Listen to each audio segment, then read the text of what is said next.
All right, what's going on, guys? Got Matt Hill here today, and we're talking about special monthly compensation S.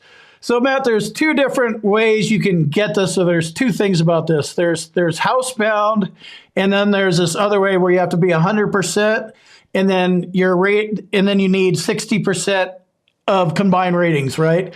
Could you explain the differences? Like, let's say I'm housebound. Okay. Well, Craig, I think you always like to jump ahead, and you probably lost your audience already. So let's back up a little bit, okay? All right. Let's talk about what special monthly comp is. First of all, we all know VA math is worthless. 70 plus 50 is not 120; it's actually 85%, and 100% is not the highest you can get. So if vet gets 100%, well, then he can still get the special monthly comp stuff.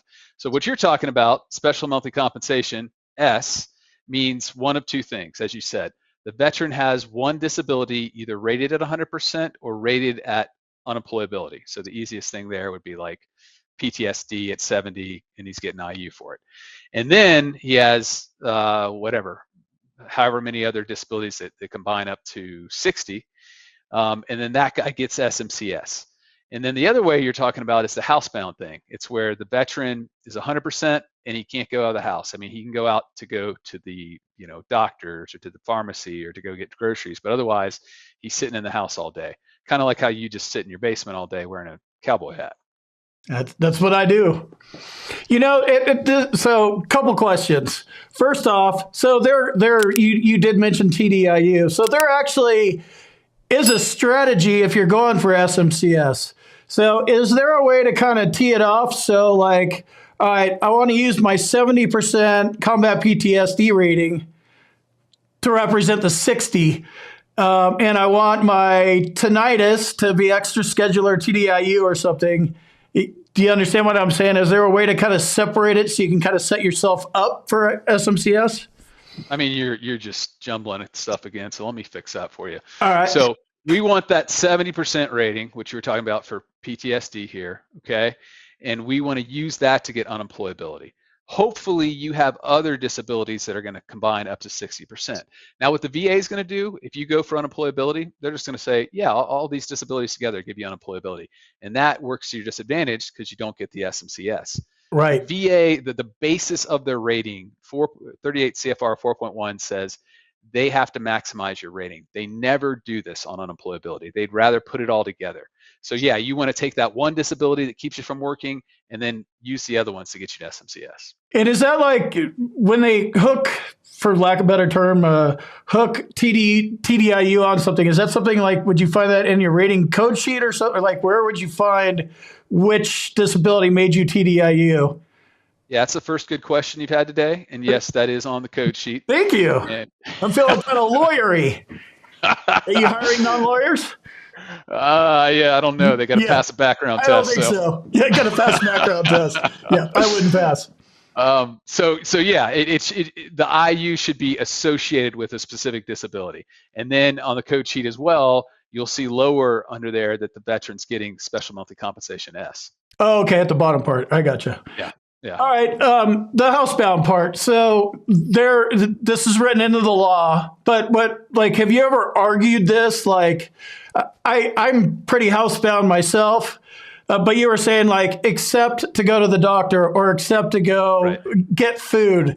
Like, how's that work? How can you tell what happens if I decide to go get food and then go hit the liquor store and I meet a hot chick while I'm in there? Like, well, I mean, let's be honest here. You are basement bound. You're not housebound. Okay, you're correct. Correct. I dwell underground.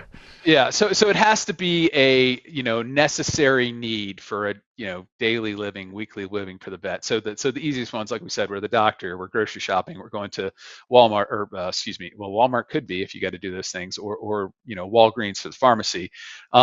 Liquor store, how are they going to tell you, oh, that's not basic? If you drink liquor, it's kind of like if you can't get it at the grocery mart, then you go there. Right. So yeah, those are ones. Alcohol use disorder diagnosis. I need to keep up on that. So exactly. Yeah, right. Obviously. Duh. But so if you're going to meet that need at a bar or you're going to a big football game, those are going to be, that's problematic. So yeah, I mean, at the end of the day, they're not going to come looking for you on this. They're not going to come out and monitor you. Where vets get caught is they got neighbors or they got enemies or even friends who are saying, hey, this guy's going out, and they call the inspector general, and then they come after you that way if they see you out and about.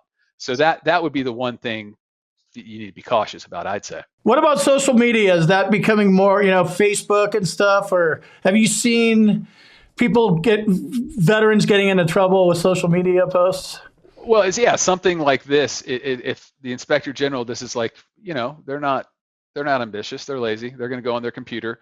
If you have an open Facebook post, open Facebook page, they're going to go in and say, okay, here's what this guy did last month. He went to the Knicks game, and then he went out and flew kites with all his friends at some big park. And then, he's at the top of the Empire State Building. So they're going to see all those pictures, and they're going to say, this guy is not housebound. And then they come after you. They write letters saying, we're going to take this away. And oh, by the way, we might even take back prior benefits because you were, this was falsified as far as what you were doing. So they could go probably two ways, right? They could do a rating reduction notice, which is for sure going to happen, I would guess.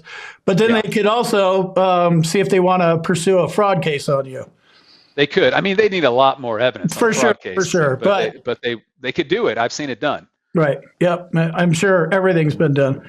All right. That's cool. I think, it's a little bit confusing when I talk about it. It's like, well, you're housebound and or you're 160. Kind of weird. Yeah. And then the most important thing on the 160 is if you're 160, none of this applies to you. You do whatever the hell you want. You live your life. You go to that football game. You go fly your kites. They can't touch you anything on that. It's just if you're, 100% and housebound, meaning, it's not on ratings. Let me jump in here real quick and tell you about my boot camp. If you want to learn more about the VA claims process, check out my boot camp. You can talk to me live. There's a link on the website and in the description, combatcraig.com. And also, if you need medical evidence like a nexus or documenting your symptoms properly, go to our website, combatcraig.com, and it says medteam/nexus letters. Click on that link, fill out the form, boom, you're done.